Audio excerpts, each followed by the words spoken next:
歡迎嚟到懸疑檔案。萬聖節俾人嘅感覺通常都彌漫住恐怖同埋神秘嘅氛圍。不過隨住時代嘅推移，萬聖節已經逐漸變成咗一個充滿歡樂、娛樂性豐富嘅節日。其中 Trick or Treat 就係萬聖節嘅主要活動之一。小朋友會裝扮成各種鬼怪，逐家逐戶敲門，大嗌 Trick or Treat。為咗應節，家家戶戶都會喺屋企度準備啲糖請小朋友食。不過1974年嘅萬聖節所發生嘅毒糖果謀殺案，令到整個美國都陷入咗糖果恐慌。美國德州有一個叫 Deer Park 嘅小鎮，佢位於郊外地區，當時嘅人口大約有12000人，好多中產家庭都住喺呢度。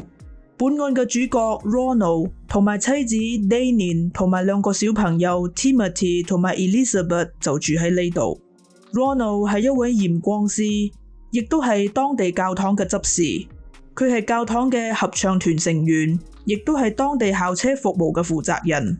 教堂嘅牧師將 Ronald 形容為一個善良嘅好人，亦都係一個稱職嘅好父親。1974年10月31號，萬聖節，不嬲都冇乜在意呢個節日嘅 Ronald， 突然之間提出要帶住2個仔女出去攞糖食。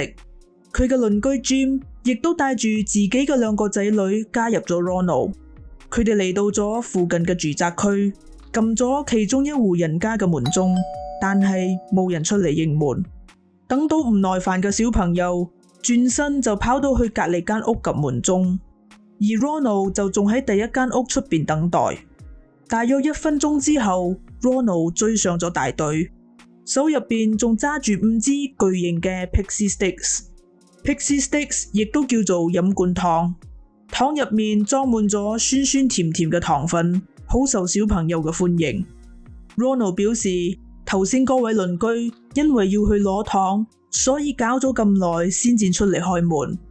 佢仲對住 Jim 開玩笑講：你嘅鄰居真係有錢啊！之後佢將2支飲管糖俾咗 Jim 嘅小朋友，另外2支就俾咗自己嘅仔女。冇幾耐之後，個天開始落雨，所以佢哋就各自帶住滿載而歸嘅小朋友返屋企啦。返到屋企之後，一位10歲嘅細路仔撳咗 Ronald 嘅門鐘。於是 Ronald 就將最後1支飲管糖俾咗佢。上床瞓覺之前，8歲嘅 Timothy 想要食糖，於是 Ronald 就俾佢喺啱啱收集到嘅糖入邊揀1隻糖嚟食，而 Timothy 就揀咗嗰支飲管糖。Timothy 將糖粉倒入口之後，就同爸爸投訴啲糖好苦，於是 Ronald 就俾佢飲咗1包 Kool-Aid，將味道沖淡。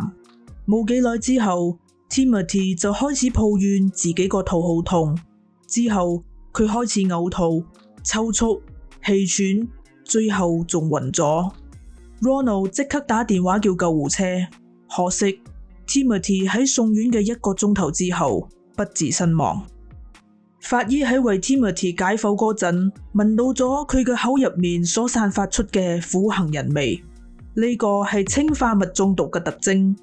之後，法醫喺 Timothy 嘅體內檢測到大量嘅氰化物，亦即係我哋俗稱嘅山埃，份量足以將3個成年人殺死。Timothy 因為食咗毒糖而不幸身亡嘅消息，造成人心惶惶。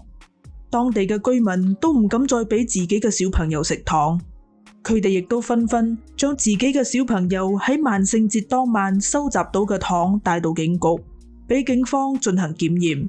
最終，鑑證人員喺5支飲管糖頂部2寸嘅位置度檢驗出山埃。呢啲飲管糖嘅包裝都曾經俾人打開過，再用釘書機釘上，相信係俾人故意投毒。好彩嘅係，當晚另外4位攞到飲管糖嘅小朋友都冇食用，成功逃過咗一劫。之後，警方即刻揾嚟咗 Ronald 同埋鄰居 Jim 問話。Jim 表示，由於當晚落雨，所以佢哋只係拜訪咗2條街嘅住戶，就帶住小朋友返屋企啦。而 Ronald 就表示，佢已經唔記得咗佢喺邊一戶人家攞到呢啲飲管糖。警方詢問咗呢兩條街嘅住戶，佢哋都表示當晚從來都冇俾過小朋友飲管糖。呢一點令警方開始懷疑 Ronald 講大話。於是警方帶住 Ronald 一齊走訪住宅區，希望佢可以認出當晚俾佢飲管糖嘅嗰戶人家。喺住宅區度行咗3圈之後， Ronald 先至認出嗰間屋。佢表示當晚嗰間屋並冇開燈，屋主只係將大門開咗一個罅仔，將飲管糖遞俾佢，所以 Ronald 並冇睇到佢嘅樣，佢只係記得佢有好多手毛。經過調查之後，呢間屋嘅屋主叫做 Courtney， 係一位航空管制員。萬聖節當晚，佢喺機場返緊工，有超過200個人都可以為佢做證。佢當晚根本就唔喺屋企，更加冇可能俾 Ronald 毒糖，所以佢嘅嫌疑亦都被排除咗。但係點解 Ronald 要講大話呢？唯一嘅可能性就係 Ronald 就係落毒嘅人。咁佢嘅動機係乜嘢呢？於是警方對 Ronald 展開咗背景調查。30歲嘅 Ronald 係一位驗光師，佢喺過去嘅10年入邊，一共喺21間唔同嘅公司任職過。而佢頻繁轉換公司嘅原因係，佢不斷因為工作嘅疏忽同埋欺詐嘅行為而被公司解雇。1974年秋天， Ronald 目前任職嘅公司因為懷疑佢虧空公款而打算將佢解雇。當時 Ronald 嘅身上仲背負住10萬美元嘅債務，佢向銀行借錢抵押咗間屋，都係冇辦法償還不斷增加嘅債務。Ronald 嘅周薪只有150美元，僅僅足夠應付生活嘅基本開銷，佢根本就冇能力還債。除此之外，警方亦都發現 Ronald 為自己嘅2個仔女購買咗好幾份嘅人壽保險，並喺案發前幾個月陸陸續續喺保單度領出咗6萬美元用嚟還債。而妻子 Daniel 一直以嚟都唔知道 Ronald 幫班仔女買咗保險。更加令警方覺得心寒嘅係，喺 Timothy 過身嘅第2日， Ronald 就即刻打咗個電話俾保險公司，詢問佢哋幾時可以拎到賠償金。警方亦都留意到，雖然 Ronald 喺大家面前表現得好傷心，但係實際上佢嘅情緒並冇太大嘅起伏，佢嘅喪子之痛都係扮出嚟㗎。深入調查之後，警方發現 Ronald 喺8月嗰陣曾經向公司要求購買山埃嚟到清洗金框眼鏡。呢個要求好唔尋常，因為驗光行業幾十年嚟都冇使用過山埃，所以公司拒絕咗佢嘅要求。9月 Ronald 打咗個電話俾一位喺化工廠工作嘅朋友，問咗佢一啲關於山埃嘅問題，包括山埃嘅種類同埋致死嘅劑量等。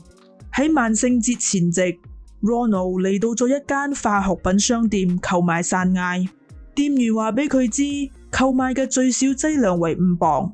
Ronald 覺得劑量太大，所以並冇買到。離開之前，佢仲問咗店員邊度可以買到比較少嘅劑量。有咗呢啲證據之後，警方申請咗搜查令，搜查 Ronald 嘅屋企。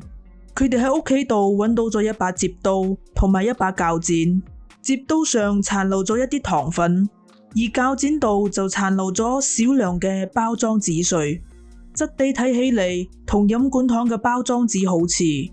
另外，警方亦都發現咗一張寫滿咗債務數字嘅紙，所有債務加起嚟咁啱就同 Ronald 喺喪子之後可以得到嘅賠償金額非常接近。1974年11月5號 Ronald 被警方逮捕。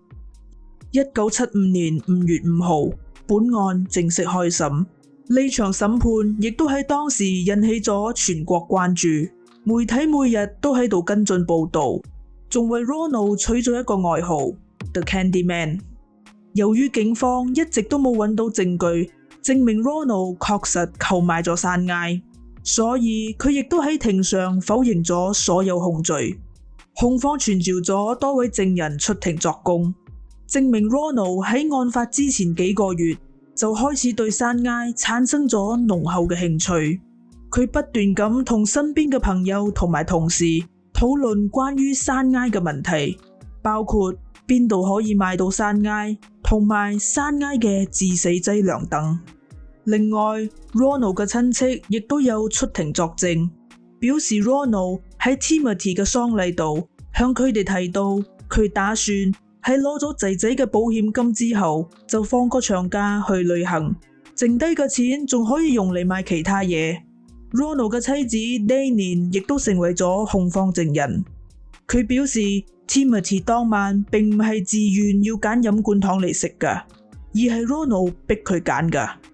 辯方為咗幫 Ronald 脫罪，竟然將毒糖果謀殺案歸咎於都市傳說。辯方表示，社區入邊一直流傳住一個傳說，一名瘋狂嘅投毒者會喺萬聖節嘅糖入邊投毒，或者係喺糖蘋果入邊放刀片，然後就俾前嚟攞糖嘅小朋友食。所以真正嘅兇手唔係 Ronald， 而係嗰名瘋狂嘅投毒者。但係辯方嘅講法喺陪審團嘅眼中只係無稽之談，佢哋只係用咗46分鐘就做出咗裁決。最終 Ronald 被控1級謀殺以及4項企圖謀殺罪名成立，判處死刑。判刑之後 Daniel 就同 Ronald 提出咗離婚。被定罪之後嘅 Ronald 亦都即刻提出咗上訴，不過最終都係被駁回。1979年喺最後一次上訴失敗之後， Ronald 亦都只能夠無奈咁接受自己嘅生命喺度倒數緊嘅事實。據稱 Ronald 因為謀殺自己嘅親生仔而遭到獄友嘅鄙視同埋杯葛。1984年3月31號凌晨，39歲嘅 Ronald 喺食完最後一餐之後就被送上電椅執行死刑。直到生命嘅最後一刻， Ronald 依然堅稱自己係無辜嘅。而喺佢被執行死刑嘅時候，有大約300位民眾聚集喺監獄出邊，不斷對住佢大嗌 Trick or treat。